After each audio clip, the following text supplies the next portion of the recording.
Now, a company in Chile that sells plant-based meat substitutes is already a regional powerhouse. Now they're aiming for global success with a powerful, wealthy investor. CNN's Rafael Romo with the story. So what do we have here? So here we have the nut burger. Matthias Musznik likes to talk as much about what his company's products are as what they are not. So there's nothing but plants in both of these. Exactly. In fact, he has created a whole company around the word "not," as in not milk, not ice cream, and not mayo. It's a whole line of plant-based food products that are intended to be a substitute for those made from animals. When you look at the food system, it has become the common denominator to every major environmental ill known to humankind. Perhaps the most daring one is the nut burger, which is intended to replace the ones made from beef. What kind of market share have you been able to reach? So at this point of time, only 1 year or a little bit, over a year that we launched the nut burger, we have more than 7% of the total market share of burgers, and that includes animal burgers. That's in Chile, the South American country where Musznik launched his company in 2016.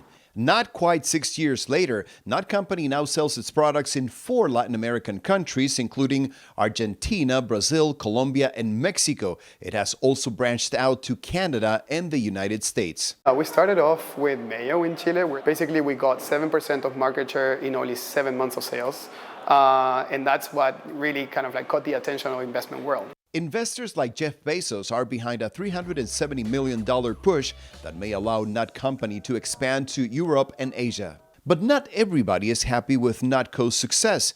The young company has been sued by dairy producers in Chile. They're really afraid of this change of consumer behavior, of consumer preference as well. Nutco is not the first one to produce plant-based food aimed at replacing animal products. American brands like Beyond Meat and Impossible Foods have been around for about a decade, and Swedish Oatly was formed in the 90s. But Nutco is filling a void in Latin America where plant-based alternatives were rare until recently. Does it taste like beef? Well, you tell me. As for the products themselves, it tastes very close like a real burger.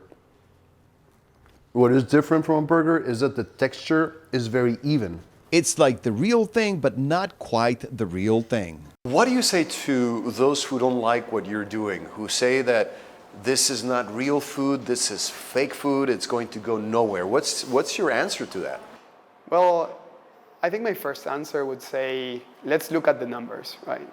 It's a category that has grown double-digit since 15 years. Musznik himself, who claims he doesn't eat animal products, admits that plant-based alternatives are a work in progress. His technicians are always trying to improve in terms of nutrition, taste, and texture. Rafael Romo, CNN. Mind if I take another bite? Do Santiago, Chile.